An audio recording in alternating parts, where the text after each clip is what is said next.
dia kena buat dulu main topik. Jadi main topik ni dia ada 15 soalan lah. Jadi 15 soalan ni berdasarkan sub topik. Jadi dalam main topik ni kita letakkan sistem pemakaan segera. Maknanya kalau dia jawab betul, dia akan tanda right hijau dan ada kata-kata rangsangan ataupun kata-kata audio. Jadi terdapat lebih 300 soalan lah. Jadi apabila pelajar itu buat, contoh dia buat 15 soalan yang pertama, dia tidak puas hati, dia buat pula kali kedua, dia tidak akan jumpa soalan yang sama kerana soalan kita adalah secara rawak, terdapat lebih 300 soalan. Kalau kebarang kalian dia nak jumpa pun 20 kali, 20 kali baru nak jumpa lah. Jumpa pun mungkin berbeza-beza.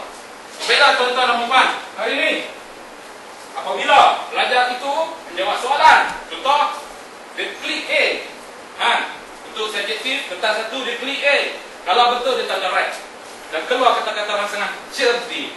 Kalau betul lagi pandai, kalau betul lagi berterutan sangat pandai. Kalau salah dia kata bodoh. Dia tak kata lah bodoh, dia kata bodoh, dia hempuk letter ni, pecah pula. Aduh, bapak dia nak beli baru, pening pula. Dia cakap maaf, tidak tepat. Hari ini ibu bapa kalau kita beli minta maaf. Kalau ada siapa-siapa yang buat pula buku latihan ni, saya minta maaf kan. Hari ini apabila kita membeli buku latihan, kita bagi ke anak. Okey, adik nama apa? Nampak adik seorang kan? Adik nama apa? Tak dengar, cakap pula sikit. Panggil apa? Aini. Aiman. Okey, Aiman. Hari ini minta maaf, bukan Aiman ni, Aiman lain. Hari ini ibu dia pergi beli buku dekat dia. Okey, Aiman buat latihan. Okey, mak. Aiman pun buat latihan. Buat latihan. Ibu dia pun cakap, mak, tolong cek sekejap. Boleh, tak masalah. Contoh kalau dia buat betul, adakah ibu atau ayah dia kata cerdik? Kalau betul, cerdik, pandai. Sekali, dua kali mampu kita nak memberi pujian pada anak kita. Kalau setiap hari adakah kita mampu nak memberi? Tidak. Betul tuan-tuan dan puan? Secara psikologi, apabila anak itu dia jawab soalan, apabila ada orang puji dia, cerdik, pandai, dia akan kata dalam diri dia, oh, cerdik rupanya aku ni, sangkakan bodoh. Secara psikologi apabila dia terima kata-kata pujian cerdik, dia akan bersemangat dan dia kata dia adalah seorang yang cerdik. Okey. Baiklah, saya teruskan lagi. Dalam main topik, kita letakkan main nota. Main nota ni kita berbentuk ringkas dan padat sebab kita nak bantu pelajar tu. Kalau dia tak faham, dia kliklah nota tu. Kalau bahasa Melayu, dia kliklah bahasa Melayu. Jadi, selamat datang tuan. Silakan. Okey, apabila pelajar tu dia buat latihan, dia boleh refer nota. Jadi nota kita berbentuk teks dan flash multimedia. Berwarna-warni. Berwarna-warni dan ada bunyi muzik. Background muzik. Kalau nak dengar muzik, tekan sajalah. Kalau tak nak dengar, off saja. Tapi hari ini, ibu bapa yang menggunakan Meta, telefon macam halo. Apa pasal tak keluar muzik ni? Kita jawab balik, kau ada speaker? Oh, minta maaf lah, tak ada. Jangan salah kamu minta maaf, salah kan. Cek dulu, ada kata. Mute kata, on kata, tu, volume dulu. Okey, kita gurau-gurau saja. Okey, ini nota. Kalau kita nak print pun boleh, tapi sediakanlah cartridge color banyak-banyak. Sebab semuanya adalah full color, colorful. Jadi, di dalam main topik ini, kita letakkan main nota, elemen main nota. Lepas tu kita letakkan main kamus. Main kamus. Hari ini kalau tuan-tuan nak membuat, lihat. Contoh, kalau dia tak faham satu-satu perkataan, dia klik saja, dia type saja dan dia klik, dan dia akan dapat makna dia. Jadi, ibu bapa hari ini tak perlulah nak membeli kamus yang tebal-tebal tu, nak bagi ke anak. Ini kalau dia belek-belek, tahu belek-belek apa? Belek-belek, tengok satu perkataan, dua perkataan, dia okey lagi. Cari 10 perkataan, 20 perkataan, dia pun pening. Letak macam tu saja. Jadi hari ini kita sediakan main kamus dalam dua versi lah. Bahasa Malaysia ke bahasa Inggeris, bahasa Inggeris ke bahasa Malaysia. Hari ini apabila ibu bapa yang tak berapa tahu bahasa Inggeris, kalau anak boleh tanya, mak, house tu apa mak? Mak tak, house tu dah agak air lah. Mak pergilah ambil air minum.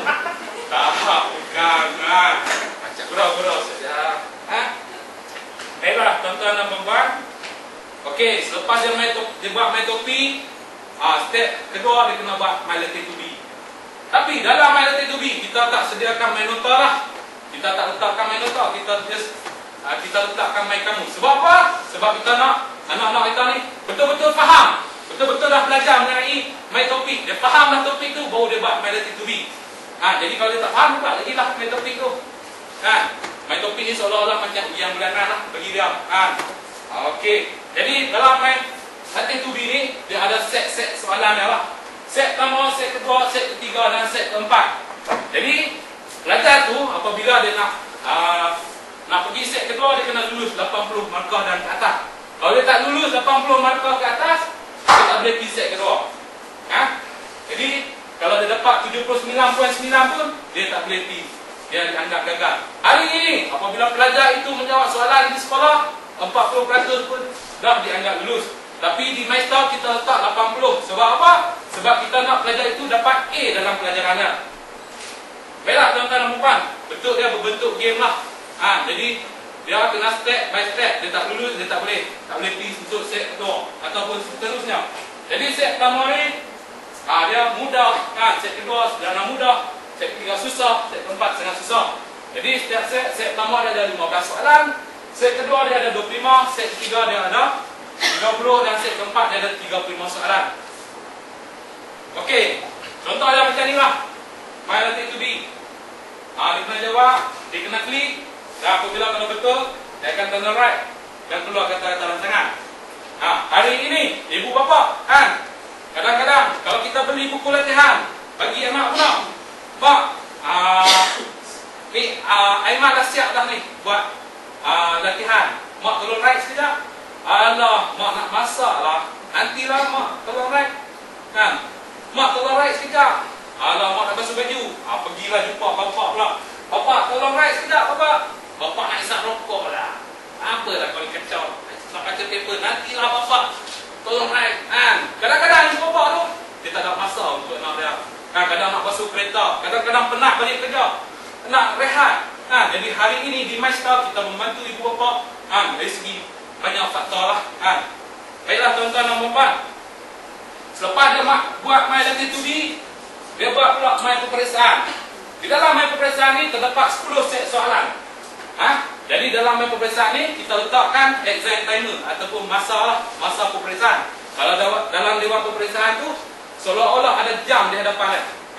Jadi dia perlu jawab. Kalau contoh 40 soalan dia kena jawab sejam, dalam masa sejam, cukup saja sejam, soalan tu akan disubmit lah. Dan dia akan dapat jawapan lah.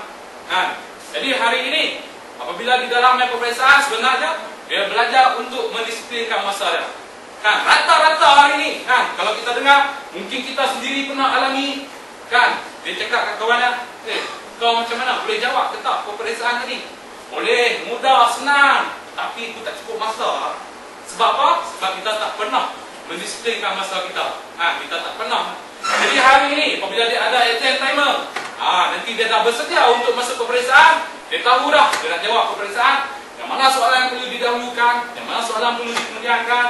Jadi dia display dengan masa dia. Okey, baiklah tuan-tuan dan puan, hari ini rata-rata pelajar kadang-kadang dia tak pernah tengok pun kertas peperiksaan sebenar di MyStar. Dia tengok, okey, dia pun dah sudah bersedia.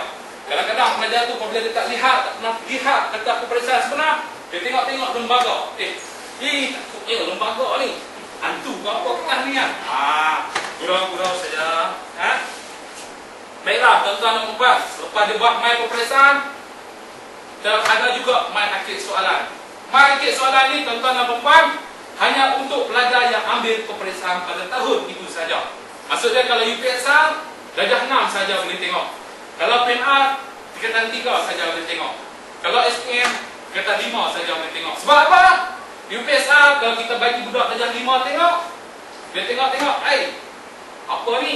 Dia tak belajar, dia confused. Dia belum belajar lagi sebab kita tak buka untuk darjah 5. Hanya untuk yang ambil peperiksaan pada tahun itu saja boleh tengok. Jadi market soalan ni adalah soalan-soalan tahun lepas lah, dari tahun 2005 sehingga yang terkini. Okey, baiklah tuan-tuan dan puan, ini contoh dia market soalan. Okey, di sini kita ada my kertas 2. My kertas 2 dia kena isi tempat kosong. Jadi yang pertama di Malaysia. Tuan-tuan dan puan.